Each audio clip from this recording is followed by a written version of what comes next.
नमस्कार दोस्तों, कैसे हैं आप लोग? एकदम बढ़िया से। ठीक है, मैं हूं राम कुमार। स्वागत करता हूं आपका अपने यूट्यूब चैनल स्टडी BRG पर। आज हम लोग करने जा रहे हैं इकोनॉमिक्स की 5वीं क्लास को। ठीक है, इससे पहले हम लोगों ने इन्फ्लेशन, डिफ्लेशन, रिफ्लेशन के बारे में विस्तृत जानकारी ली।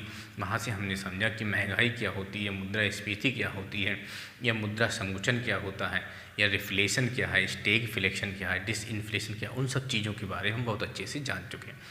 इसी क्रम में आगे बढ़ाते हुए हम लोग आज अगली क्लास को लेके जा रहे हैं, और वहाँ पर हम सबसे पहले तो ये जानेंगे कि इन्फ्लेशन और डिफ्लेशन में अंतर क्या होता है, क्योंकि वहीं से हमें क्वेश्चन पूछा जाता है। इसके बाद में हम लोग जानेंगे कि इन्फ्लेशन के मापन क्या क्या है, वहाँ से भी हमें क्वेश्चन पूछा ही जाता है। इसके बाद हम लोग जानेंगे कि यदि महंगाई है तो विभिन्न तत्वों पर क्या क्या प्रभाव पढ़ते हैं। ठीक है, तो इस चीज़ों के बारे में आज हम लोग जानेंगे कि किस तरह से क्या होता है।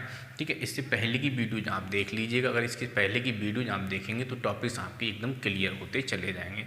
यदि पहले की वीडियोज आप छोड़ देंगे तो बीच में देखेंगे तो आपको ये दिक्कत बनी रहेगी। ठीक है, तो हम लोग स्टार्ट करने जा रहे हैं। सबसे पहले इन्फ्लेशन और डिफ्लेशन में अंतर। मैंने सारा कुछ आपको पहली वीडियो में पढ़ा दिया है। ठीक है, बस यहाँ पर नोट्स के रूप में मुझे आपको बता देना। तो आइए स्टार्ट करते हैं हम लोग। ठीक है, आइए देखते हैं इन्फ्लेशन, और दूसरा है हमारे पास में डिफ्लेशन। देखिए इन्फ्लेशन में सबसे पहला पॉइंट क्या है हमारा, महंगाई का स्तर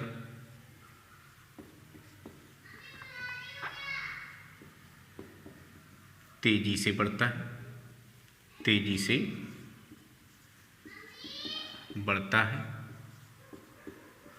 ठीक है, तो यहाँ क्या होगा, महंगाई का स्तर कम होता है, कीमतें क्या होती हैं, कम हो जाती हैं। ठीक है, दूसरा पॉइंट है यहाँ पर कि जो लोग हैं, जो व्यक्ति हैं, जो बाजार से सामान को खरीदते हैं, तो लोगों की क्रय शक्ति क्या होती है, बढ़ जाती है। ये एरो शो कर रहा है कि ऊपर उठ रहा है, लोगों की क्रय शक्ति बढ़ रही है, क्योंकि जब मार्केट में ज़्यादा धन होगा, ज़्यादा पैसा आएगा, क्योंकि तरलता क्या होगी उस समय मार्केट में ज़्यादा होगी, लोगों के पास धन ज़्यादा होगा। जब धन लोगों के पास ज़्यादा होगा तो मार्केट से ज़्यादा सामान को खरीदेंगे, मार्केट से ज़्यादा सामान को खरीदेंगे तो क्या करेंगे, मांग को बढ़ा देंगे। मांग बढ़ जाती है, मांग क्या होगी, बढ़ जाती है।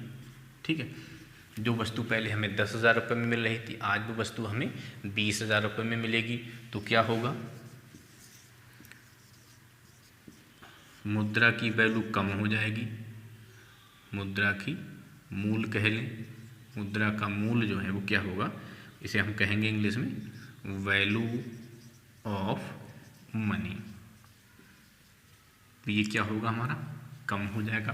तो यहाँ से दो पॉइंट बहुत इंपॉर्टेंट हैं, एक ये और एक ये वाला, जहाँ से क्वेश्चन पूछा जाता है कि इन्फ्लेशन की स्थिति में लोगों की क्रय शक्ति अधिक होती है, जबकि मुद्रा का मूल वैल्यू ऑफ मनी क्या होगा, कम होगा। सेम इसका उल्टा होता है, यहाँ क्या होगा,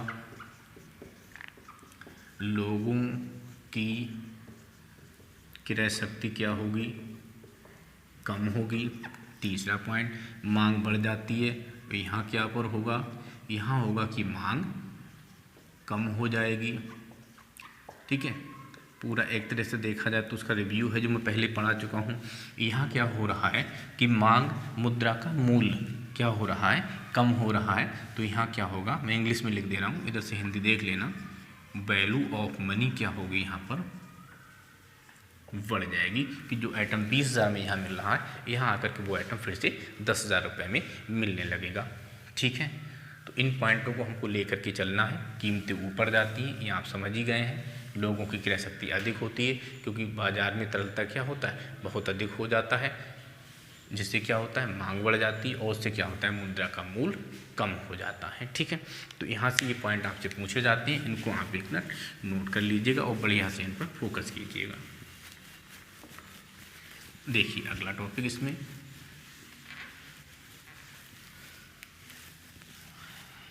अगला टॉपिक था हम लोगों का इन्फ्लेशन का मापन, इन्फ्लेशन का मापन।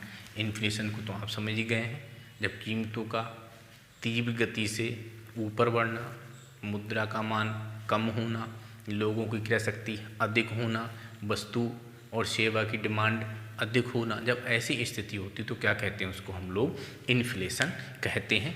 मापन कैसे होता है समझ लीजिए।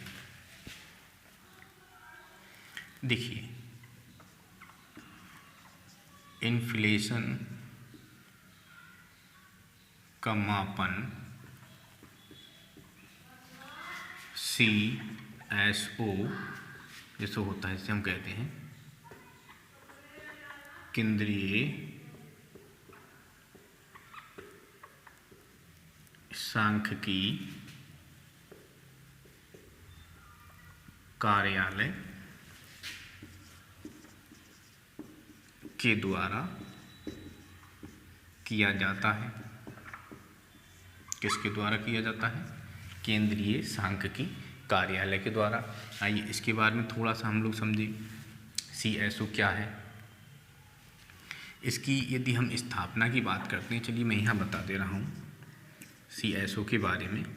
यदि मैं इसकी स्थापना की बात करूँ तो इसकी स्थापना हुई है 1951 में नई दिल्ली। ठीक है, देखिए किसके अंतर्गत ये कार्य करता है? तो ministry of static and programme implementation.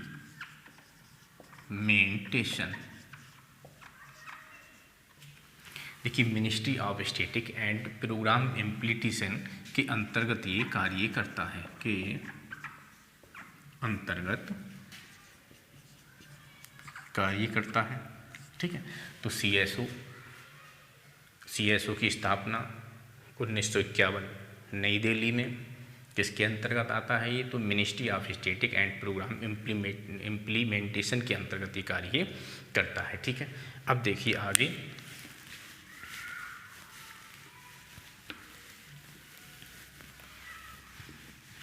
इसकी गणना की कभी काम बात की जाती है तो कौन करता है? बहुत इंपॉर्टेंट क्वेश्चन है, ध्यान रखेंगे कि इन्फ्लेशन का मापन किसके द्वारा किया जाता है? तो CSO के द्वारा किया जाता है। अगली लाइन से CSO के द्वारा इन्फ्लेशन की गणना के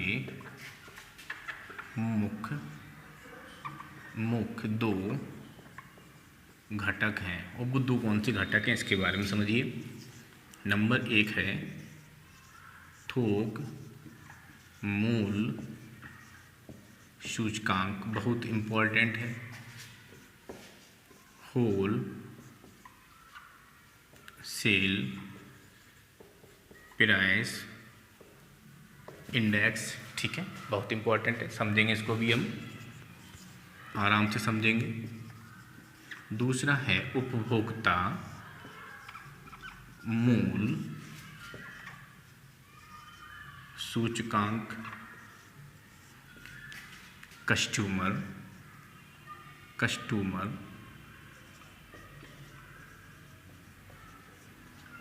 प्राइस इंडेक्स। ठीक है, ये हमारा तो दो मुख्य घटक हैं। कौन कौन से? और ये कैसे करता है? तो मासिक आधार पर मापन करता है। ठीक है, CSO जो है इन्फ्लेशन का मापन किस प्रकार से करता है? मापन मासिक आधार पर ये करता है। ठीक है, पहला है थोक मूल सूचकांक, होल सेल प्राइस इंडेक्स, और दूसरा बनता है यहाँ पर उपभोक्ता मूल सूचकांक। तो सबसे पहले हम लोग यहाँ जानते हैं कि हमारा थोक मूल सूचकांक क्या है। आइए सबसे पहले हम यहाँ बात कर लेते हैं थोक मूल सूचकांक की। तो इसमें जो पॉइंट बनते हैं उसको नोट कर लीजिए। देखिए ये जो है हमने आपको बताया था कि डिमांड या सप्लाई जो होती है वो दो चीज़ों की होती है। एक हमारा वस्तु होता है और दूसरी हमारी जो है सेवाएं होती हैं। तो गुड्स एंड सर्विसेज की हम लोग सप्लाई करते हैं या फिर डिमांड करते हैं। तो यहाँ जो हम बात करते हैं थोक मूल्य सूचकांक को लेकर के, तो सिर्फ वस्तु, सर्विसेज यहाँ पर नहीं होती हैं, ठीक है।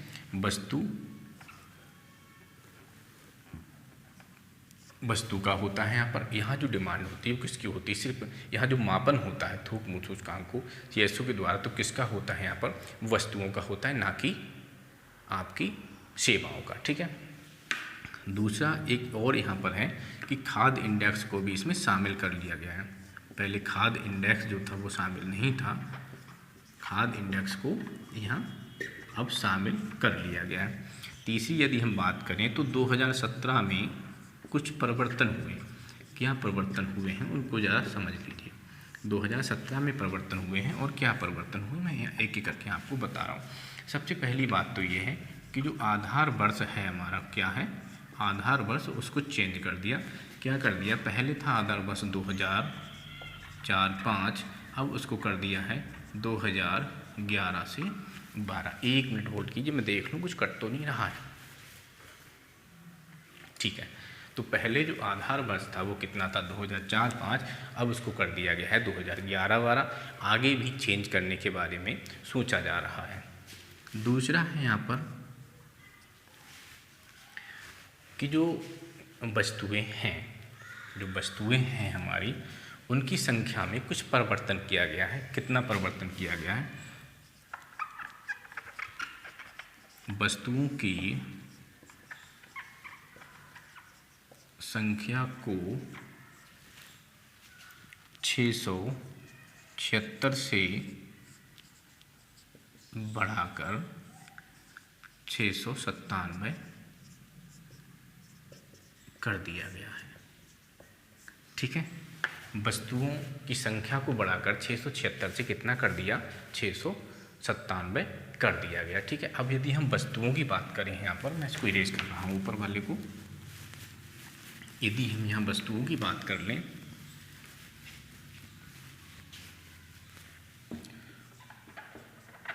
वस्तुओं को, तो देखिए सबसे पहले तो हम लोग बात करेंगे, इन सब चीज़ों के बारे में भी हम लोग जानेंगे। विनिर्मित वस्तुएं, दूसरी हमारे पास होगी यहाँ पर प्राथमिक वस्तुएं, और तीसरा हम लोग बात करते हैं यहाँ पर ईंधन की, ठीक है। तो विनिर्मित जो वस्तुएं हैं हमारे पास वो पहले कितनी थी, 564, आज भी उतनी ही है। प्राथमिक वस्तु की यदि बात करें तो 117 है। और यदि हम ईंधन की बात यहाँ करते हैं तो ईंधन में कुछ परिवर्तन किया गया है। 19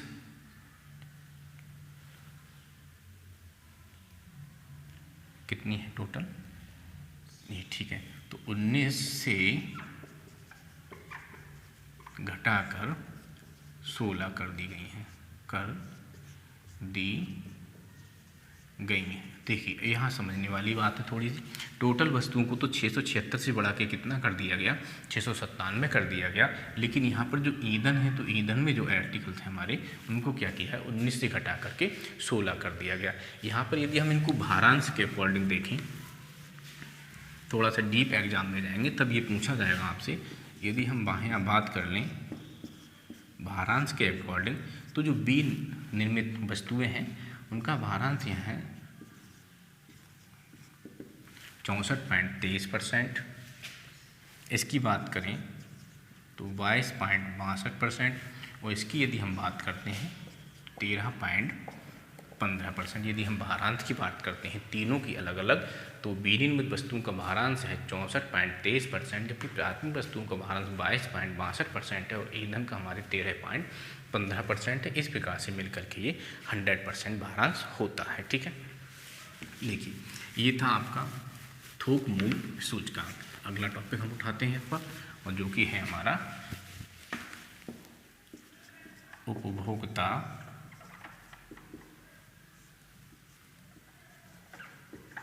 मूल्य सूचकांक, ठीक है, customer price index, customer price index, ठीक है। ये वाला देखिए, इसमें क्या हुआ है, इसमें वस्तु और सेवा दोनों को शामिल किया गया, दोनों को ही शामिल कर लिया गया है, ठीक है। यहाँ यदि हम बात करें आधार वर्ष की, तो यहाँ भी आधार वर्ष चेंज हो चुका है। वो पहले था यहाँ आधार वर्ष 2010, लेकिन अब उसको कितना कर दिया गया है 2012। गणना आप जानते हैं मासिक आधार पर होगी।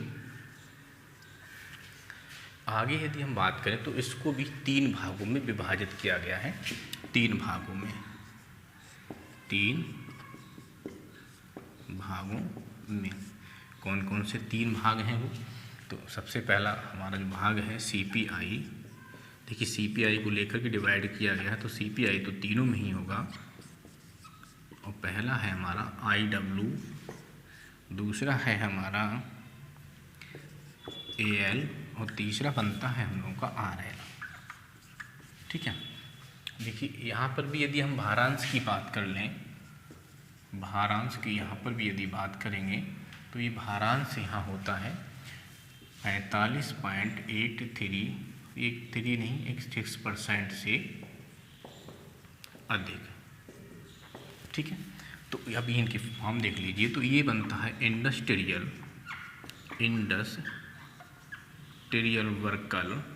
वर्कर, और ये होगा आपका एग्रीकल्चर लेबर, और ये हमारा होगा रूरल लेबर के बारे में, ठीक है। और ये किसके अंदर आता है? तो इनकी जो गणना का कार्य है वो श्रम ब्यूरो के द्वारा किया जाता है। इन तीनों की जो गणना है वो किसके द्वारा होती है? श्रम ब्यूरो के द्वारा। इन जो तीनों हमारे हैं ये सूचकांक, तो उनकी जो गणना होती है वो किसके द्वारा होती है? श्रम ब्यूरो के द्वारा। तो हम लोगों ने इसके बारे में देखा कि जो इन्फ्लेशन है उसका मापन हम लोग किसके द्वारा करते हैं? CSO के द्वारा करते हैं। CSO भी 2 लोगों के द्वारा करती है, एक हमारा जो थोक मूल्य सूचकांक है और दूसरा हमारा कस्टमर प्राइस इंडेक्स है। थोक मूल्य सूचकांक सिर्फ वस्तुओं को लेता है, जबकि कस्टमर मूल्य सूचकांक हमारी वस्तु और सेवा दोनों को लेता है, ठीक है। उसका आधार वर्ष 2011-12 हो गया है, इसका आधार वर्ष आपका 2010 से 2012 हो गया है, ठीक है। वहाँ आपका भारांश क्या था, यहाँ आपका भारांश क्या है, वहाँ पर वस्तुएं कितनी थी, टोटल वस्तुएं कितनी थी, उसके बारे में थोड़ा सा ध्यान रहेंगे। यहाँ पर इसको 3 भागों में विभाजित किया गया, और इन तीनों भागों के जो गणना का कार्य होता है वो किसके द्वारा होता है? श्रम ब्यूरो के द्वारा होता है, ठीक है। तो ये था इसके मापन के बारे में। अब एक टॉपिक और इसका बचा हुआ है इन्फ्लेशन का। इसके बाद में इन्फ्लेशन जैसे टॉपिक में कुछ नहीं रहेगा। अगर आप ठीक से पढ़ेंगे तो इसका क्वेश्चन कभी आपका बाहर नहीं जाएगा।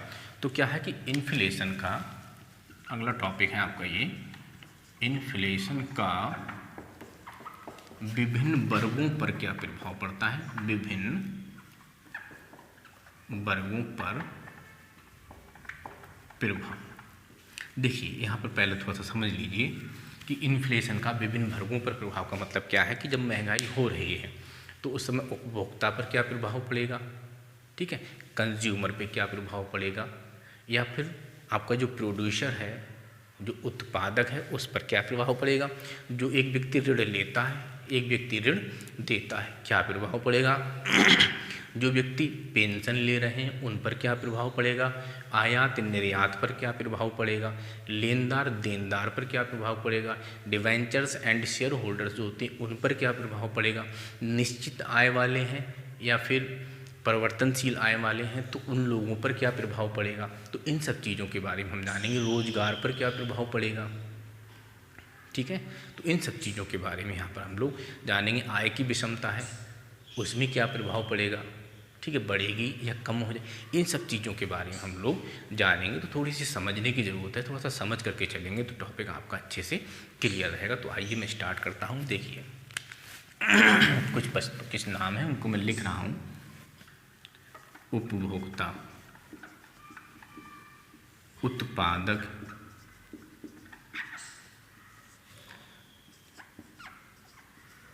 ऋणी, ऋणदाता, लेनदार, देनदार, आयात, निर्यात। तो यहाँ पर थोड़ा समझ लीजिए, उपभोक्ता जो होता है उसको क्या होगा, लाभ होगा। अब मेरी बात को समझिए, कीमत क्या हो रही है, सॉरी, उपभोक्ता को क्या होगा यहाँ पर, हानि होगी। ठीक है, क्या हो रहा है यहाँ पर, कीमत बढ़ रही है, कीमत बढ़ रही है। अब जो वस्तु आप पहले 10 रुपये में खरीद लेते थे, आज वो मार्केट में आपको 14 रुपये में मिल रही है, तो आपको ये नुकसान हो रहा है कि जो वस्तु पहले 10 रुपये में मिलती थी, आज वो वस्तु आपको कितने मिल रही है, क्योंकि महंगाई बढ़ गई है। इसको समझ कर रखना, क्योंकि आप रट नहीं सकते, बहुत सारे ऐसे आइटम्स होते हैं, वस्तुएँ होती हैं जिनको आप रट नहीं सकते। तो क्या हुआ है यहाँ पर, जब इन्फ्लेशन है, इन्फ्लेशन का मतलब जब बहुत ज़्यादा महंगाई बढ़ती जा रही है, तेज़ी से महंगाई बढ़ती जा रही है, तो 10 रुपये की वस्तु आप 14 रुपये में खरीदेंगे, तो आप उपभोक्ता हैं, आपको क्या होगा, नुकसान होगा। ठीक है, तो आपको हानि हो गई। इसी समय उत्पादक को क्या होगा, भाई वो वस्तु को बेच रहा है, पहले 10 रुपये की बेचता था, अब वो 14 रुपये में बेच रहा, तो उसे लाभ होगा। ठीक है, लाभ हो जाएगा। ठीक, अब देखिए ऋणी को क्या होगा, यहाँ पर लाभ होगा, जबकि ऋणदाता को हानि होगी। कैसे होगा, समझ लीजिए, एक व्यक्ति है जो कि 1000 रुपये क्या करता है, 10% पर किसी को दे रहा है, तो उसे कितना मिलेगा, यहाँ पर 1 वर्ष में 100 रुपये ब्याज मिलेगा। ठीक है, तो ये व्यक्ति कौन है, ऋणी है। यहाँ पर कौन है, जिसने वस्तु को लिया है, जिसने पैसों को लिया है। तो एक ऋणी होता है और एक ऋणदाता होता है। तो ये व्यक्ति ऋणदाता है कि किसी को ऋण दे रहा है। ठीक है, ये कौन है, ऋणदाता है। इसने क्या किया, 1000 रुपये, जैसे मैंने किसी से 1000 रुपये लिए हैं, एक साल में मुझे कितना ब्याज देना है, 100 रुपया ब्याज देना है। अब क्या हुआ कि कीमत बहुत ज़्यादा वस्तुओं की बढ़ गई है, मैंने इस 1000 रुपये से कोई वस्तु ला करके और उसे क्या किया है, 1500 रुपये में बेच दिया। उस वस्तु को मैंने क्या किया, 1500 रुपये में लाके बेच दिया। फिर से समझो, मैंने 1000 रुपये किसी व्यक्ति से लिया है, कीमतें बहुत ज़्यादा अब बढ़नी स्टार्ट हो गई। अब भाई यहाँ तो निश्चित है कि अब कीमत बढ़े या कीमत कम हो, मैं तो आपको 10% ही दूंगा। कीमत बढ़ेगी तो भी 10% दूंगा, कीमत कम हो जाएगी तब भी मैं आपको 10% दूंगा। ठीक है, 10% का मतलब होता है 100 रुपये। लेकिन जब मैंने आपसे ये लिया और कीमत बहुत ज़्यादा, मैंने जो वस्तु खरीदी, इससे ला कर के मैंने एक क्या किया, एक साइकिल मैंने खरीद ली।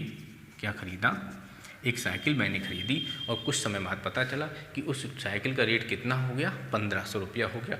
तो मुझे यहाँ पर क्या हुआ, वो साइकिल 1000 रुपये ले करके और मैंने उसको 1500 रुपये में बेच दिया। तो क्या होगा, मैं आपको 100 रुपये इसमें से दे दूँगा, तो भी मेरी सेविंग कितनी होगी, 400 रुपये होगी। तो इस समय जो ऋणी है उसको क्या हुआ, अगर वो भी एक साइकिल खरीद लेता और ख़रीद करके मार्केट में ले आता, तो कितने की बेचता, 1500 की बेचता, तो उसे 500 रुपये ब्याज के रूप में मिल जाता।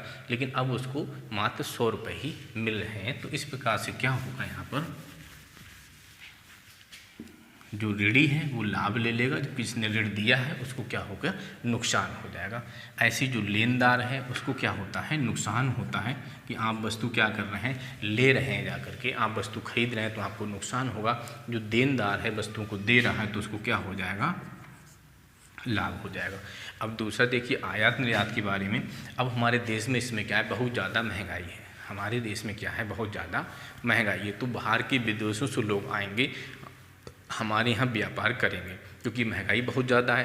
तो बाहर से वस्तुएं लाएंगे और यहाँ पर ला करके क्या करेंगे, वो उसको बेच देंगे। ठीक है, तो आयात में क्या होने लगेगा, फ़ायदा हो जाएगा। फिर से मेरी बात समझिए कि इस समय बहुत ज़्यादा हमारे भारत में महंगाई चल रही है, तो विदेशों से लोग आएंगे अपनी चीज़ों को लेकर के और यहाँ क्या कोशिश करेंगे, बेचने की, क्योंकि हमारे यहाँ क्या होगा, आइटम बहुत ज़्यादा महंगा बिकेगा। जब बहुत ज़्यादा महंगा बिकेगा तो क्या होगा, वृद्धि हो जाएगी आयात में, ज़्यादा से ज़्यादा लोग आने की कोशिश करेंगे। भी यहाँ पर तो बहुत ज़्यादा मुनाफा मिल रहा है, क्योंकि यहाँ पर जो वस्तुएं बहुत ज़्यादा महंगी बेची जा रही हैं। तो आयात में क्या होगा, लाभ होगा, वहीं निर्यात में क्या होगा, हानि हो जाएगी। ठीक है, अब देखिए पेंशनधारी की यदि मैं बात कर लूँ, यहाँ पेंशनधारी जो लोग हैं जिन्हें पेंशन प्राप्त होती है, तो उनके साथ क्या होगा, उन्हें नुकसान होगा, हानि होगी। क्यों हानि होगा, कि उनकी तो पेंशन निश्चित है कि भाई 30,000 रुपये महीने ही आनी है। ठीक है, और कीमत बढ़ती जा रही है, उनको रुपया 30,000 ही मिलेगा। कीमत बढ़ने से जो अपने जीवन यापन का जो चीज़ें खरीदते हैं वो आपको महंगी खरीदनी होगी, तो इनको नुकसान होगा। इसी प्रकार से पेंशनधारी के साथ साथ एक आते हैं निश्चित आय वाले। निश्चित आय वर्ग वाले। तो निश्चित आय वर्ग में जो लोग होते हैं उनको भी क्या होगी, हानि होगी, जबकि जो परिवर्तनशील आय वाले होते हैं, परिवर्तनशील आय वाले, अब क्या होगा, उनकी भी आय क्या होगी कि इसमें रोजगार बढ़ता है तो उनकी आय बढ़ेगी, उनकी इनकम भी बढ़ जाएगी, तो इन्हें क्या होगा, लाभ होगा। अगर हम बात रोजगार की आई है तो रोजगार को ही कर लें, तो रोजगार में क्या होगा, वृद्धि होगी। यहाँ पहले से ही जान पाए हैं, जब मार्केट में डिमांड ज़्यादा होती है, कीमतें ज़्यादा होती है, तो मार्केट में डिमांड ज़्यादा होती है, तो जो प्रोड्यूसर होते हैं वो ज़्यादा से ज़्यादा वस्तुएं बनाने की कोशिश करते हैं, क्योंकि मार्केट में डिमांड ज़्यादा है। जब ज़्यादा से ज़्यादा वस्तुएं बनाने की कोशिश करते हैं तो ज़्यादा से ज़्यादा उन्हें लेबर की या अन्य तरह के लोगों की ज़रूरत पड़ती है, जिससे ज़्यादा से ज़्यादा प्रोडक्शन कर सकें, तो उस समय क्या होगा, रोजगार बढ़ जाता है। ठीक है, रोजगार में वृद्धि हो जाएगी। आय विषमता की यदि हम बात करें, आय की विषमता कि लोगों में गरीबी और अमीरी का अंतर क्या होगा, तो बढ़ जाएगा, बढ़ जाएगा। क्यों बढ़ जाएगा, क्योंकि जो अमीर वर्ग है वो बिजनेस करेगा और अपनी वस्तुओं को महंगे में बेचेगा, तो वो बढ़ता चला जाएगा, और जो गरीब वर्ग का व्यक्ति है वो उन वस्तुओं को खरीदेगा, खरीदने के, क्योंकि अब वो वस्तु महंगी खरीद रहा है तो उनके पास इनकम कम है, वस्तु महंगी खरीदेंगे तो क्या होगा, वो गरीब होता चला जाएगा।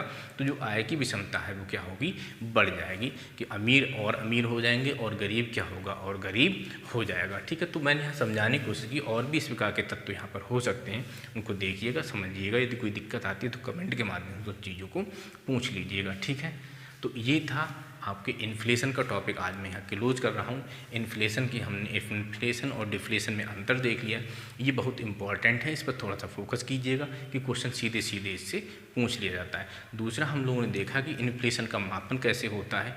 एक हमारे पास थोक मूल सूचकांक था, यहाँ पर ये बात ध्यान रखनी कि थोक मूल सूचकांक में पूछा जाता है कि केवल वस्तुओं को लिया जाता है, वस्तु और सेवाओं को लिया जाता है, केवल सेवाओं को लिया जाता है, या वस्तु और सेवाओं दोनों को लिया जाता है। जैसे वो पूछ लेगा क्वेश्चन के रूप में कि थोक मूल सूचकांक में नंबर 1 वस्तुओं को शामिल किया जाता है, नंबर 2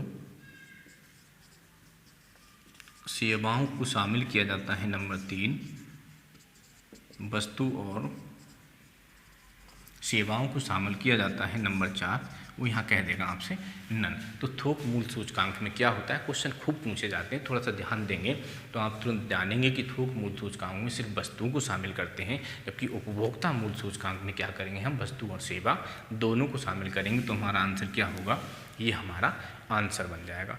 ठीक है, इस प्रकार से यहाँ पर पूछता है कि यदि दौर महंगाई का चल रहा है, यदि दौर महंगाई का चल रहा है तो निम्न तत्वों में से किस में वृद्धि हो जाएगी, या किस तत्व को लाभ होगा।